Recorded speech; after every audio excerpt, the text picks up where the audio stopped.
Alright, what's up YouTube? It's Logan, the Metal and Beer Snob, and today I'm back with another nerdy video trying to make the case for a mini subgenre, if you will. I've done a previous video about this, talking about extreme sludge metal, and that was probably one of my favorite videos to record. I wanted to revisit this topic and go after a different little subgenre section of time, if you will.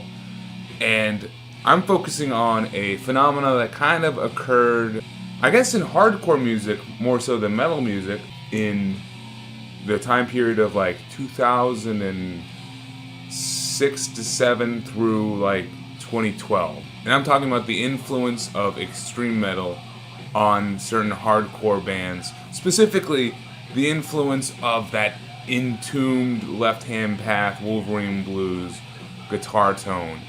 That's right, I'm making the case for entombed core, sludge core, extreme hardcore, blackened hardcore. I don't know, you can call it whatever the fuck you want, but in my eyes, this has a certain time period and certain section of bands roped in that kind of champion this style. So I'm going to highlight a couple of my favorites and try to make the case for yet another mini subgenre. Just what we need.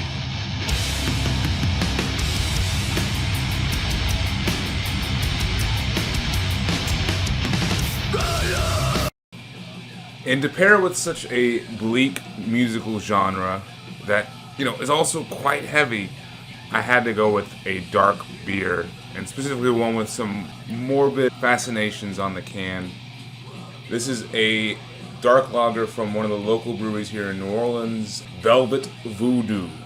So the brewery's Faubourg?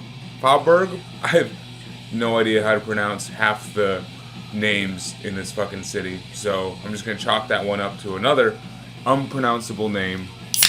I love a good dark lager, and it's really complements the music well, because as I said, it's dark and evil looking, and you know, it has like the malty taste and bite of like a stout or a porter, but at the same time it's light, not high ABV. It's only 5.5%, for example. And it's still like kind of relatively easy to smash a couple of these. So there's some nice head.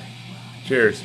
Notes of coffee, but then at the same time, it's just light and refreshing. It's kind of a head scratcher, if you will, that you can get a lager that tastes this good and this close to a stout.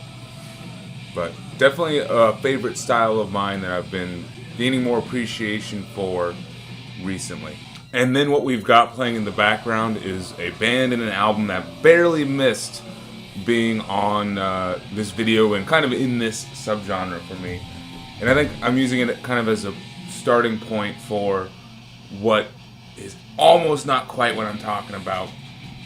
And this is the debut and only album by Skinfather, None Will Mourn. This thing is just savage, and the album cover kind of captures it perfectly. A world of fire is what this album is. But it steps just 1 foot too far into the realm of actual death metal. And actual, like, you know, Swedish old school death metal revival kind of bands.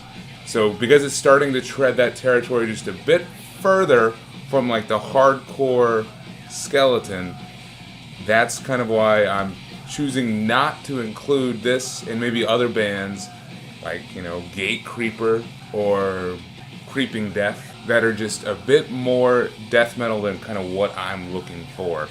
So let this be the line in the sand, where over here is just a bit too death metal, but still a great album, and one that I wanted to highlight because I don't see enough people mention Skinfather, and this is their only release, and it came out 10 years ago actually. It came out in 2014. They're in danger of being forgotten, which I don't want to see happen. And truthfully, it should be said that this is entirely from my perspective.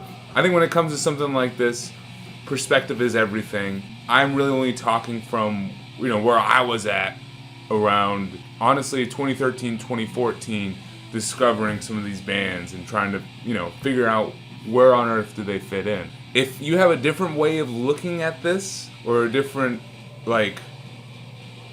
opinion or take on where these bands fit in like the overall hierarchy of extreme music, I want to hear it.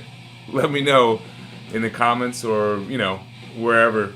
I'm fine not being right. I'm fine with this just being like a snapshot of my way of thinking versus any actual real subgenre or mini subgenre. So first, I kind of have to lay down the ground rules, if you will, about what makes a band or an album entombed core or extreme hardcore versus not. And to me, the main thing is a legit backbone of hardcore music.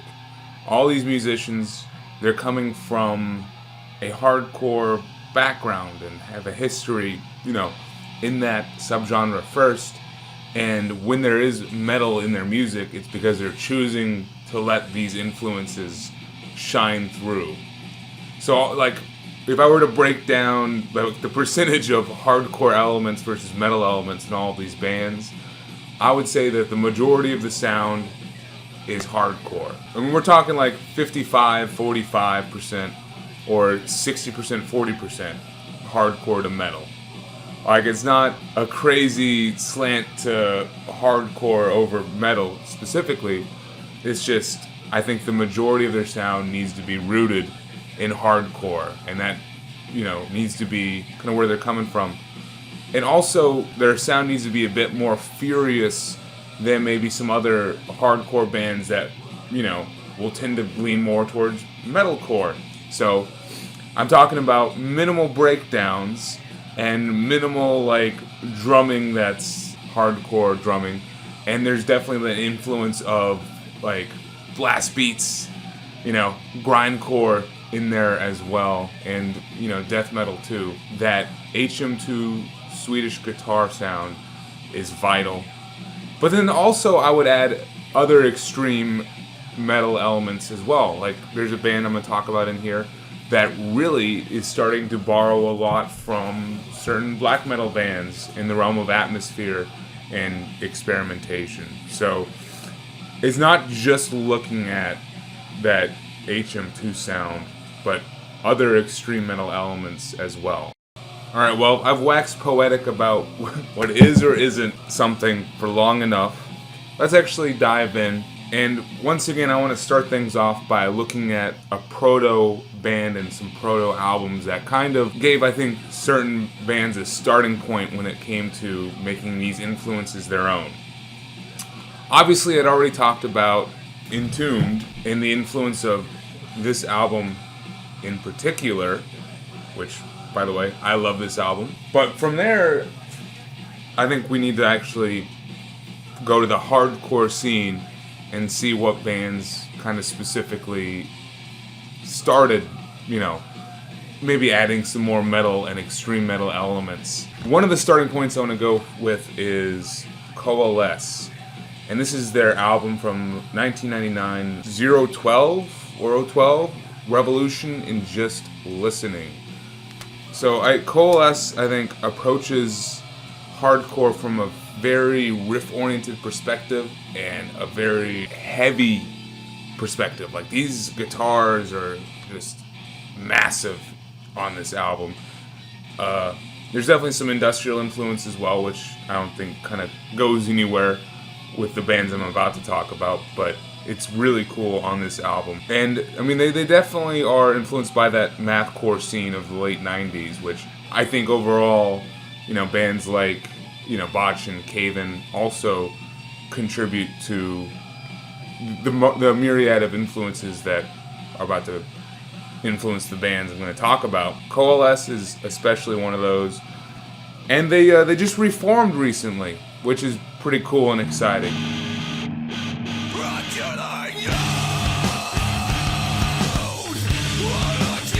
And then, of course, another band I have to talk about, and I'll try to be quick about it, is Converge. I am a massive Converge fan. I mean, you know, they were one of the early, like, extreme bands that ever clicked with me and really showed me what, you know, this style of music could be. So I think because of them, that's why I'm even listening to this stuff in the first place. But the album specifically that I kind of would give credit to them letting extreme metal into their sound is You Fail Me. So this is their 2004 album. This thing is just vicious and evil on a different level.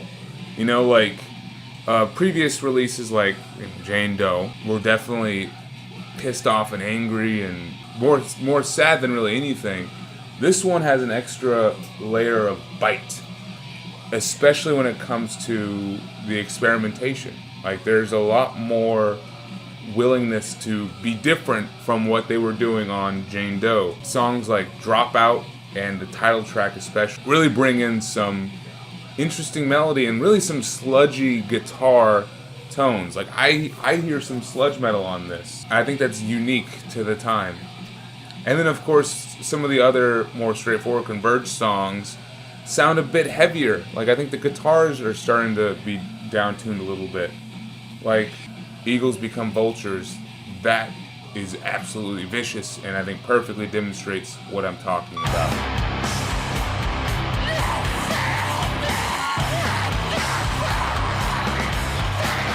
There we go. Proto bands established.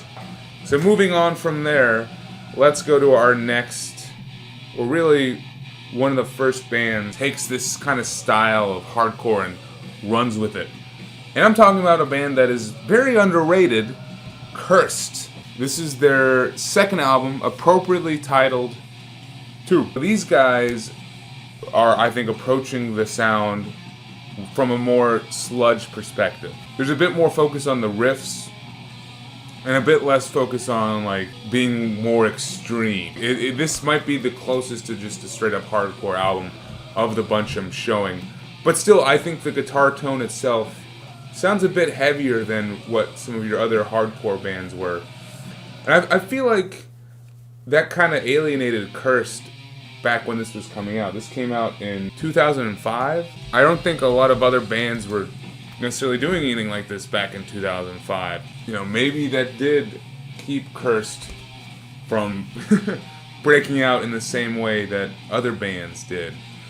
I mean, they had I guess a relatively short career. They released 3 full-length albums from the years of 2003 to 2008 and a couple EPs, with the last one coming out in 2010. I think this is a great album, and this is my favorite Cursed album that I've heard. To mention some tracks real quick, The Fatalist is a great intro and really kind of shows off more of a hardcore sound.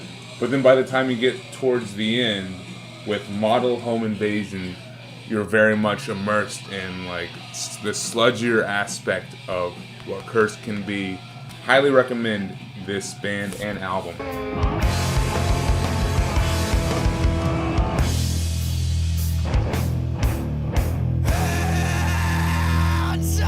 And then from there, we are going to a band that really helped put this sound on the map as its own thing, and really became an influence on some of these other bands. And I'm talking about Trap Them. I'm going to first show off, this is their debut EP from 2007, Seance Prime. I want to show off Filth Rations 2. This is the follow-up EP, came out in 2010. There were 2 full-length albums that came out in between those as well, but I do not have them, so. And then this is the most recent thing that I own from them, 2011's Darker Handcraft. And by a lot of people's perspective, this is their magnum opus right here. Just look at that album cover. Done by the amazing Ubercult. Rest in peace, my friend. But yeah, this thing is insane. I love the packaging. and the presentation. Of course, I want to show off, this is the full album cover.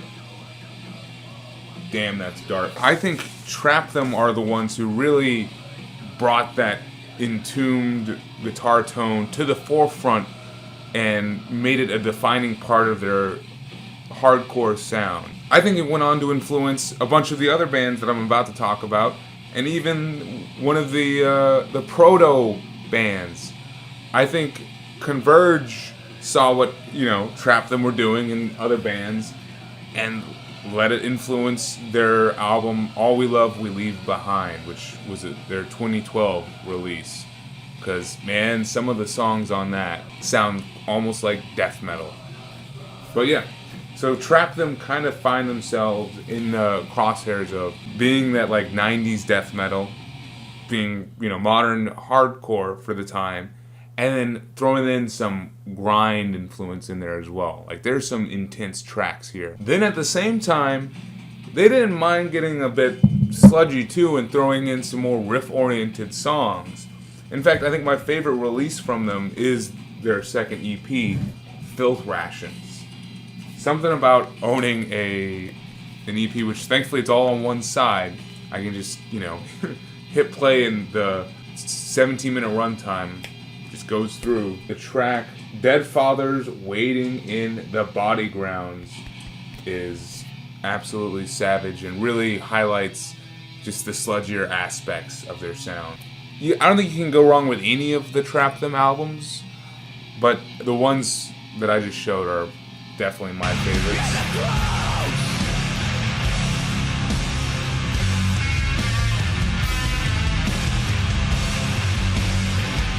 Then from Trap Them, we're going to probably the biggest band that I could try to squeeze into this sound.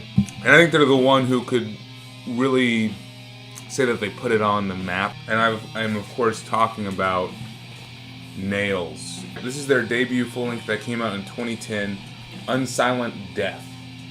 Their first release was in 2009 with Obscene Humanity, but this is really where the magic happened. This sees them at their most hardcore and really even power violence influenced. And I hear some people who call Nails a power violence band.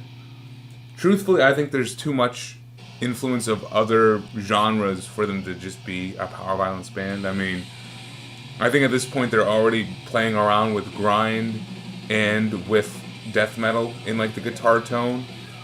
I think vocally it is the closest to power violence, but then as they move on for their subsequent albums like Abandon All Life, we get a bit more of the death metal in there. But yeah, I wanted to show this one just because I think this is the closest to being that pure hardcore. Tracks like Suffering Soul, Traitor, I Will Not Follow, and of course the final song, Depths, are all reason to give this album a listen. And the fact that it's, 14 minutes or something like that? Come on. You've got that amount of time in your day to spin this album. In fact, you could listen to the whole Nails discography within an hour, which I think is fucking awesome. That's called bang for your buck right there. When this album came out, and especially when Abandon All Life came out, I noticed a huge explosion, this style of music, and interest in this band, and kind of hardcore in general, and really extreme metal in general. I feel like this caused a crossover from metal fans to hardcore and hardcore fans to metal. So that's another reason why I think this subgenre is important to the scene. It's one of those crossover genres that can really help blend the two fan bases and the sounds.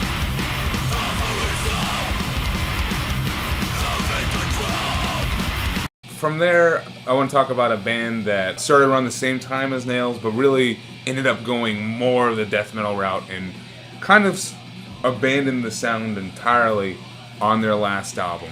I'm talking about Black Breath, and this is their album Sentenced to Life. This is their second LP, came out in 2012.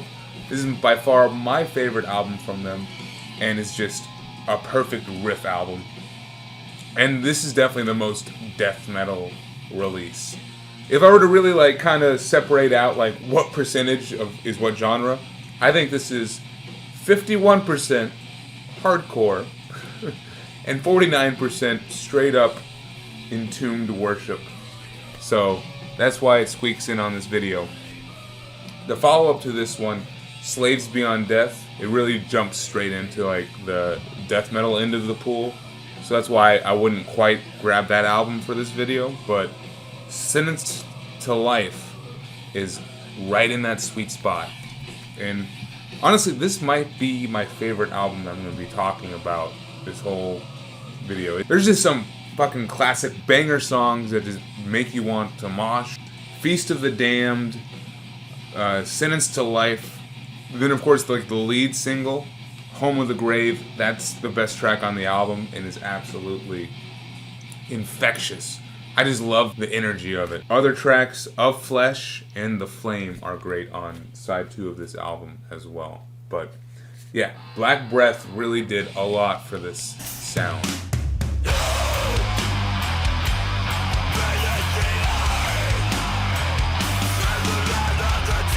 And then I want to highlight a band which is a bit more on the extreme side and is different in that this band is not from America. I think all the other bands talked about up to this point are all American, but this one is not, and I think kind of approaches the sound from a different perspective, which gives it like a unique flair, and is one I wanted to highlight. So this is a Swedish band, and I'm talking about This Gift Is a Curse.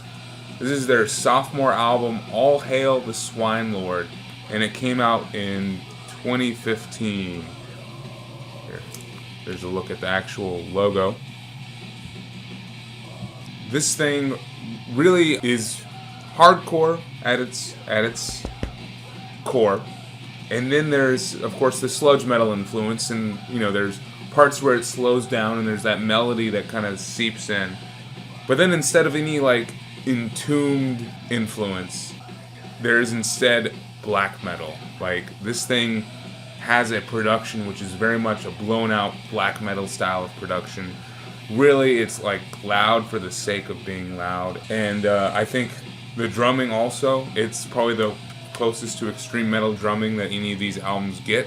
Yeah, this album is relentless, and because of how relentless it is, it makes when they actually slow down and let that sludge influence kick in, it makes it all the more impactful.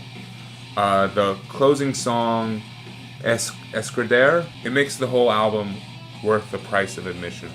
So, This Gift Is a Curse.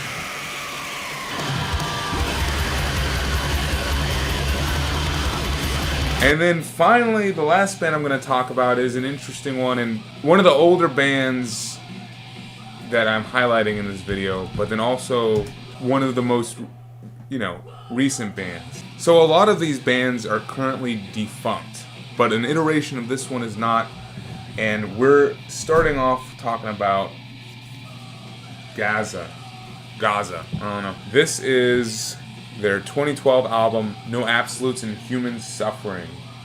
But this band started before that, 2004 or something, and have been releasing full length since 2006. So this is their third album and their final.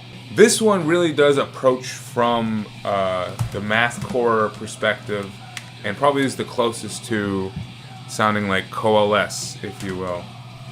Like, a lot of the riffs are fragmented and, jagged. But then at the same time, there is this different kind of influence here, that makes the songs slow down and have different parts and pieces to them, and just sound a bit sludgier. And I think that's that extreme metal influence seeping in. I don't know. This is my favorite, I think, of the Gaza full lengths, and to highlight it, my all-time favorite Gaza song is The Truth Weighs Nothing. I absolutely love The Truth Weighs Nothing, and honestly, the lyrics of that song are just so biting and vicious. Here, let me read a sample. It sure was nice of Jesus to take time away from ignoring ethnic cleansing, genocide, and famine-bloated children. Woo! To help you score that touchdown, to help you find your keys. The truth weighs nothing. Travel light, be unburdened. Thanks, Jesus. The black mark on Gaza's legacy, if you will. There was a allegation and a issue thrown around with the lead singer being accused of some assault allegations, and it essentially kind of triggered the explosion of the band. As far as I know, there was no actual charges or anything filed, and I am not judge or jury, so I'm gonna just kind of leave it at that. Do with that what you will, and with how you want to proceed, if you want to actually listen to Gaza or not. But there's still hope. The other 3 members of Gaza splintered off and started a new band. I'm talking about Cult Leader, which is really a positive way, I think, to end this video and to, end this discussion, and to show there's still a band out there that's current, that is flying the flag for this kind of music. In fact, I think they're the only band that I've talked about that are not broken up. Well, outside of Nails, I guess. But yeah, Cult Leader. They started with this EP right here, Nothing for Us Here. And I heard that the title is kind of a direct reference to how Gaza ended. So you can definitely pick up the idea that this is going to be filled with hate and all kinds of stuff. But yeah, this is a quick 17-minute long EP. Very much taking that Gaza sound, but honestly adding more extreme metal elements into it. Like, the atmosphere is almost closer to black metal, and it's just real toxic and vicious sounding. The track I want to highlight is track 3, Mongrel. That's where they slow it down a little bit and kind of bring back that like sludge influence from, old Gaza. So, love this. And then they released their debut full length in 2015. This is Lightless Walk. And yeah, this thing is vicious as well. I think it has a bit more black metal influence too, and definitely some grind in there. And interestingly enough, there's like some post-punk and like even folk influence. Some of the tracks on here actually remind me of Nick Cave and the Bad Seeds.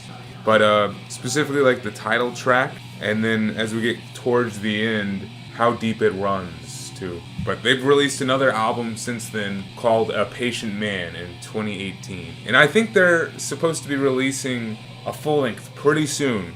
Here's hoping.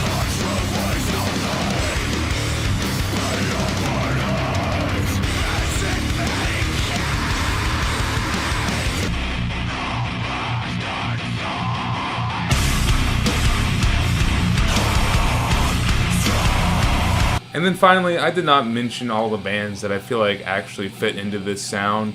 So to really try to throw a wider net out there for people who are interested, I think the band The Secret, and they're actually from Italy, they would fall into this. Another band from the US called Young and in the Way would also contribute. They are from actually my home state of North Carolina. They released a couple albums and then had an interesting blow up to end their career. And then I also want to bring up Plebeian Grandstand, as far as weird bands that kind of approach it from like almost avant-garde and black metal style. They definitely do. Another 2 real quick, Celeste from France, really do have that sludgy sound as well. And then a newer band that I think is doing this sound is Hexus, which they are from Denmark. Cool. Alright, well, there you go. I've rambled about this shit enough.